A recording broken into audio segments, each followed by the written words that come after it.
ದೇವ್ರ ಅದಾನ ಅಂತಂದ್ರ ನಮ್ಗೆ ಯಾವಾಗ ಆಶೀರ್ವಾದ ಮಾಡ್ತಾನೆ ದೇವ್ರ?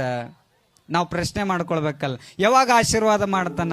ನಾವು ದೇವ್ರಿಗೆ ಏನರ ಬಂಗಾರ ಕಿರೀಟ ಕೊಡಿಸಿದ್ರೆ ಆ ದೇವ್ರು ನಮ್ಗೆ ಆಶೀರ್ವಾದ ಮಾಡ್ತಾನೋ? ಅವಾಗ ಒಲಿತಾನೋ?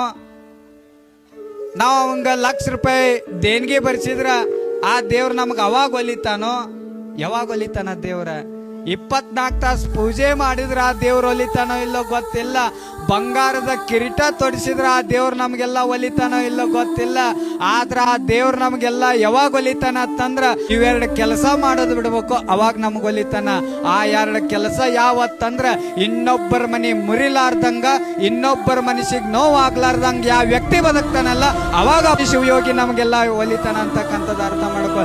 ಇನ್ನೊಬ್ಬರ ಮನೆ ಕೆಡಕ್ ಬಯಸಿ ಇನ್ನೊಬ್ಬರ ಮನೆ ಮುರಿದ ಕೇಸಿಂದ ಯಾವ ದೇವ್ರಿಗೆ ಹೋಗಿ ಅಡ್ಡ ಬಿದ್ರು ಉಪಯೋಗ ಇಲ್ಲ. ಒಬ್ಬರ ಮನೆಯ ಘಾತವ ಮಾಡಿ ಒಬ್ಬರ ಮನವ ನೋಯಿಸಿ ಗಂಗೆಯಲ್ಲಿ ಮುಳುಗಿದರೆ ಏನು ಫಲವಯ್ಯ?